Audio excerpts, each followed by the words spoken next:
नमस्कार, मैं कुसुम शर्मा अपने चैनल में आपके नन्नू मुन्नू का स्वागत करती हूँ। आज मैं आपको एक कहानी सुनाने जा रही हूँ जिसका शीर्षक है गुरु की महिमा। तो गुरु की महिमा कैसी होती है वो शायद आप सभी लोग जानते होंगे, लेकिन आपके नन्हे मुन्नों के लिए गुरु की महिमा जानना बहुत ज़रूरी है।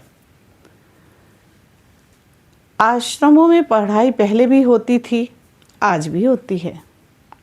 इसी तरह से एक नगर के बाहर एक गुरुकुल खुला हुआ था और वहाँ पर बहुत सारे धनी निर्धन सभी तरह के बच्चे गुरुजी के पास शिक्षा प्राप्त करने के लिए जाते थे। गुरुजी बहुत अच्छे से उनको थोड़ा थोड़ा ज्ञान रोज देते थे। वो सोचते थे कि यदि ज़्यादा दूंगा तो बच्चों को समझ में नहीं आएगा। कुछ बच्चे बड़े ध्यान से गुरुजी की बातें सुनते और कुछ सुन के अनसुना, यानी कि सर के ऊपर से कुछ के गुजर जाता, क्योंकि सभी के अंदर एक जैसा दिमाग नहीं होता। समय व्यतीत होता रहा, 6 महीने हो गए। गुरुजी को पढ़ाते पढ़ाते गुरुजी ने कहा, बेटा अब आप लोग एक बार अपने अपने घर जाइए और 1 हफ्ते के बाद फिर से गुरुकुल आना है। आपको अपने माता पिता से मिल के आइए, अपने बारे में उन्हें बताइए, उनके बारे में जाकर जानिए। बच्चे बहुत खुश हुए कि अब हमें घर जाना है। खुशी खुशी जाने लगे तो कुछ सारे बच्चे मिलकर के गुरुजी के पास आए और कहने लगे, गुरुजी हम आपके लिए क्या दक्षिणा लाएं? किसी ने कहा, गुरुजी मैं आपके लिए बहुत सारा अनाज लेकर आऊँगा। तो किसी ने कहा, मैं बहुत सारे कपड़े लेकर आऊँगा। किसी ने कहा, मैं बहुत सारा धन लेकर आऊँगा। तरह तरह की चीज़ें गुरुजी को सारे बच्चों ने कही। तो गुरुजी ने कहा, नहीं बेटा, ना तो मुझे धन चाहिए, ना कपड़ा, ना गहना, ना रुपया, ना पैसा। मुझे तुमसे कुछ नहीं चाहिए। यदि तुम मुझे गुरु दक्षिणा देना ही चाहते हो तो मुझे स्वर्ग की मिट्टी ला के दे दीजिए। अब बच्चे जो थे चुप हो गए सुन करके और वे वापस जाने लगे। रास्ते में जाते जाते बोले कि भाई ये स्वर्ग की मिट्टी कहाँ मिलेगी? भला स्वर्ग जाएगा कौन मिट्टी लेने के लिए? ना बाबा ना, हमारे बस का नहीं है। इसी तरह आपस में बहस करते हुए, डिस्कस करते हुए बच्चे अपने अपने घरों को चले गए। 1 हफ्ते बाद सभी बच्चे वापस आए, सब खाली हाथ। गुरुजी ने कहा, लाओ बेटा मेरी गुरु दक्षिणा। बच्चे बोले, गुरुजी हम तो स्वर्ग नहीं जा सके, तो मिट्टी कैसे लेकर आते?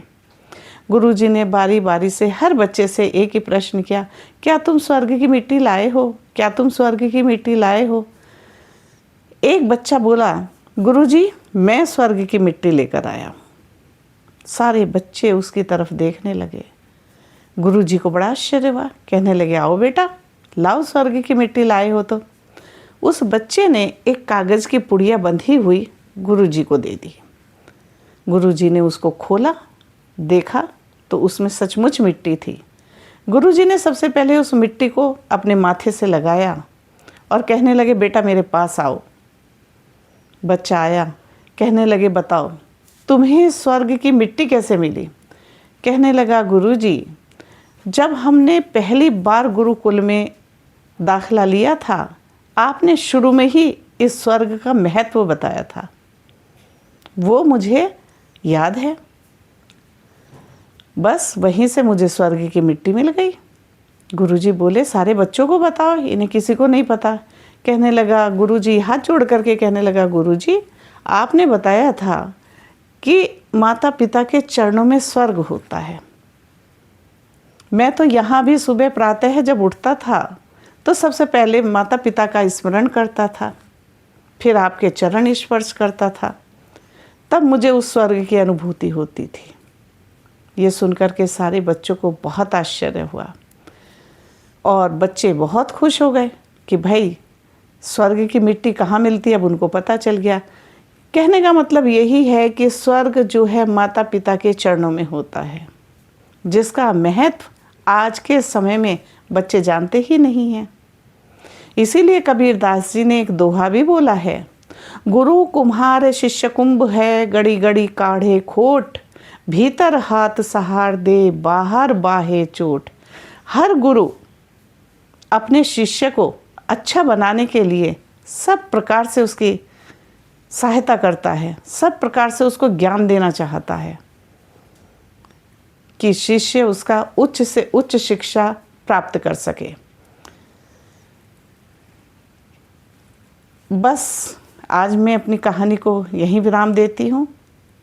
यदि आपको ये कहानी अच्छी लगी हो, अपने नन्हे मुन्नों को इस कहानी को ज़रूर सुनाएं और उनको माता पिता के चरणों का स्पर्श करने का महत्व ज़रूर बताएं। तो यदि आपको मेरी ये कहानी अच्छी लगी हो तो आप मेरे चैनल को सब्सक्राइब कीजिए, लाइक कीजिए, शेयर कीजिए। धन्यवाद।